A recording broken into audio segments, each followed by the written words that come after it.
Alors je fais un petit encart dans cette série de vidéos sur comment jouer un personnage pour parler non pas d'une statistique en particulier, mais plus d'un caractère à proprement parler. Comme vous avez pu le voir dans le titre, on va parler de comment jouer un personnage désagréable. Alors la question de savoir s'il est possible de jouer un personnage profondément antipathique au sein d'un groupe de JDR soulève toujours un petit peu des commentaires du style un peu véhément, du genre « bien sûr, voyons, le JDR, c'est pas pour faire des personnages de bisounours, mon petit gars. On peut plus rien faire de nos jours, oui qui vous le dit. » Ou bien d'un autre côté, « non mais c'est pas possible, hein, il faut que le groupe garde un aspect good vibe, il ne faudrait pas que ça vienne entacher le feng shui du groupe. » C'est bon, calmez-vous, ne prenez pas la mouche, hein, je me moque gentiment, allons. Je caricature bien évidemment un zeste pour que vous ayez l'idée en tête. Mais il faut avouer quand même que je vois souvent ce type d'extrême s'exprimer, alors qu'à dire vrai, la réponse que je trouverais la plus appropriée serait « oui, mais ». C'est-à-dire oui, mais c'est pas du tout une réponse, mon petit pote. Murmurez-vous dans votre barbe, là, tapis derrière votre écran. Si, je vous vois. Patience, jeune hobbit, je m'en vais vous expliquer ça tout le long de la vidéo, bien évidemment. Sans plus attendre donc, c'est parti pour voir quelques conseils à bien garder en tête si l'on souhaite interpréter un personnage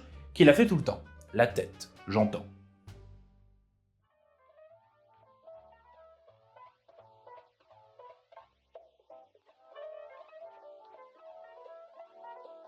Alors le premier conseil pourra vous sembler un peu simpliste, mais croyez-moi sur parole, c'est bien celui-là que la plupart des joueurs oublient quand il s'agit de jouer un personnage de ce style. Le fait de tout simplement accepter et bien imprimer le fait que son personnage est désagréable et que cela peut conduire à des conséquences et autres répercussions dans la narration de l'aventure qui feront office de revers de la médaille. Je m'en vais de ce pas vous raconter une petite anecdote pour illustrer ce fameux propos. Il n'y a pas si longtemps de cela, j'avais une joueuse qui interprétait un personnage masculin extrêmement antipathique et très directif, une sorte de capitaine corsaire tyrannique pour vous faire une idée vite fait comme ça à la volée. À un moment, ils ont dû, avec le groupe, aller glaner des informations chez un PNJ. Mon personnage, suivant son interprétation, s'est mis à traiter ce même PNJ comme de la merde, là où il aurait fallu faire preuve d'un tantinet de diplomatie histoire d'extirper les dites informations. Il en a résulté alors que le dit PNJ est parti sans donner ces fameuses informations, puisque bon, faut pas déconner non plus. Jusque-là, vous me direz, rien d'anormal en soi, simplement le roleplay qui fait que. Sauf que le truc, c'est que la joueuse en question m'a littéralement pété une durite en ne comprenant pas pourquoi son personnage avait été rejeté de la sorte.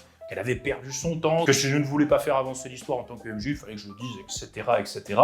Un gros pétage de durite, vous l'ai-je dit. Bon, petite parenthèse au passage, je ne vous fais pas un dessin, mais c'est ce que l'on pourrait appeler el classico del Madrido, de la joueuse toxique par essence même. Inutile de dire qu'elle a gentiment jarté peu de temps après, pour plein d'autres raisons, peut-être on en parlera un jour, ne vous en faites pas. Quoi qu'il en soit, cet exemple illustre bien à mon sens le problème que je vois chez certaines personnes qui jouent un personnage désagréable de nature. Le fait de toujours voir ce dernier comme le héros de l'histoire et ne pas accepter le fait que le monde agisse négativement à son encontre. Une bonne technique pour conjurer ce mauvais sort, qui peut parfois s'immiscer inconsciemment même chez le plus lucide des joueurs, c'est de ponctuer les interventions RP de son personnage par quelques mots de vocabulaire négatifs qui vont venir appuyer ces mauvais traits de caractère. Je vous donne un exemple encore une fois pour illustrer ce que je veux dire. Plutôt que de dire, et là mon personnage lui répond « Je ne parle pas au sale gagite ». Dites plutôt, mon personnage le toise longuement d'un air mauvais, puis après un rictus empli d'un profond racisme, il lui répond d'une voix sifflante et mal intentionnée « Je ne parle pas au sale gagite ». Comme vous pouvez le voir, dans le deuxième cas, j'ai appuyé les traits négatifs du personnage interprété, ce qui permet de faire comprendre, avec un tant soit peu tout de même plus d'élégance, comment il fonctionne. De plus, cela vous permettra de créer un peu plus de distance vis-à-vis de votre personnage, en vous faisant bien prendre conscience de ses défauts, car vous posez des mots clairs dessus. Ce qui va inconsciemment vous aider à accepter le fait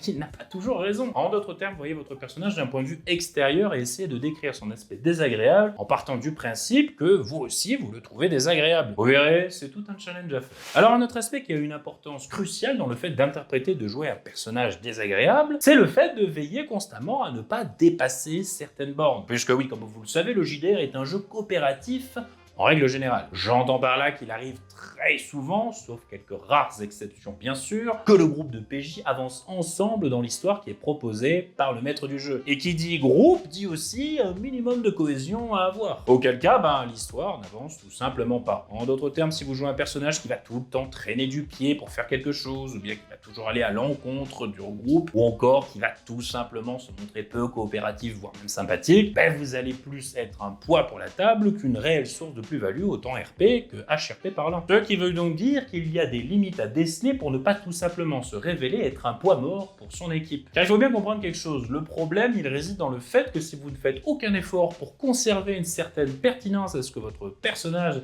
fasse toujours partie intégrante du groupe auquel il est censé appartenir, il y a de fortes chances que vos amis, eux, se sentent obligés de tordre leur RP en 4 et faire beaucoup d'efforts de leur côté pour prendre sur eux et ne pas tout simplement casser la dynamique du groupe en excluant tout bonnement votre personnage. Ce qui normalement RP parlant devrait être la chose la plus plausible à faire quand on voit son antipathie naturelle. Car oui, il est bien là le souci, c'est que même si l'on pense que le JDR offre une très grande liberté en termes de narration, en réalité ce n'est qu'une petite illusion puisque le but va être de progresser en équipe au sein d'une aventure commune. Parce que oui, le but étant de jouer ensemble à la base, du moins un minimum quand même. De ce fait, essayez de vous demander si telle ou telle action désagréable que vous souhaitez pour votre personnage risque de s'avérer bloquant pour la suite de l'histoire. Si tel est le cas, alors essayez de vous rabattre sur une justification de pourquoi il accepte de ne pas être désagréable ce coup-ci ou de coopérer à cet instant. Ou à minima de laisser l'opportunité aux autres joueurs de faire quelque chose pour résoudre quand même la situation. Et ça tombe bien que l'on parle de ça puisque c'est justement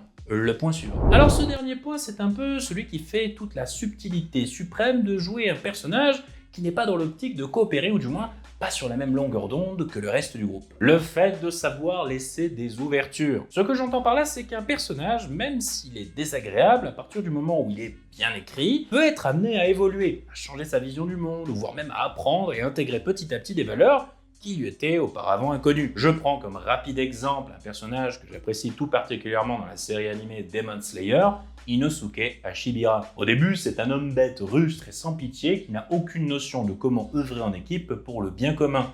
Mais petit à petit, il se laisse toucher par les valeurs de coopération et d'amitié qui rayonnent du protagoniste pour commencer lentement et sûrement à changer dans le bon sens. Et c'est justement ce que vous devez veiller à faire avec votre personnage désagréable. Dans un premier temps, laissez quelques opportunités aux autres joueurs de mieux appréhender votre personnage et pourquoi pas même de le convaincre, pour finalement ouvrir la porte à un changement en profondeur qui sera fait grâce à la présence et les attentions des autres personnages autour de la table. En résultera alors que votre personnage sera beaucoup plus intéressant car il aura une évolution notable dans laquelle le groupe aura un rôle à jouer.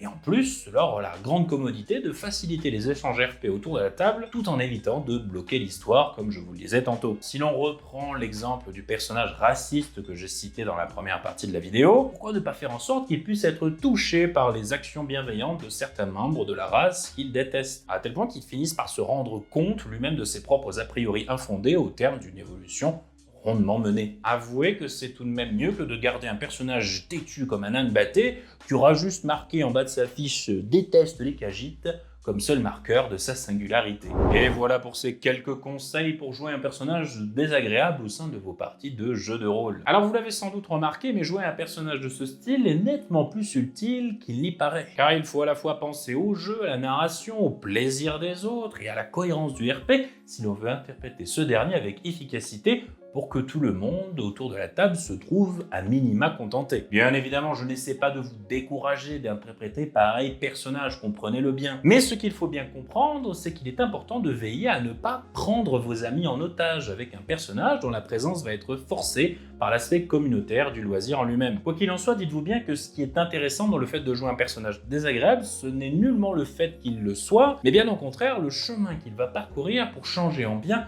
afin de devenir quelqu'un de meilleur à la fin de l'aventure. Quelqu'un de meilleur ou pas forcément, mais bref, quelqu'un de différent, vous avez compris. Car il faut bien se rappeler une chose, le personnage peut être désagréable et ce ne sera jamais une justification valable pour que le joueur ou la joueuse derrière ce dernier le soit aussi en imposant avec ses gros sabots son personnage non adapté au jeu en groupe. Et à dire vrai, la réalité est presque contre-intuitive, puisque l'on finit par se rendre compte que ceux qui sont capables de jouer les personnages les plus désagréables de la meilleure des manières pour tout le monde sont bien souvent les joueurs et les joueuses les plus agréables à vivre dans la vraie vie. Car après tout, comme l'on dit, qui peut le plus, peut le moins, et jamais l'inverse.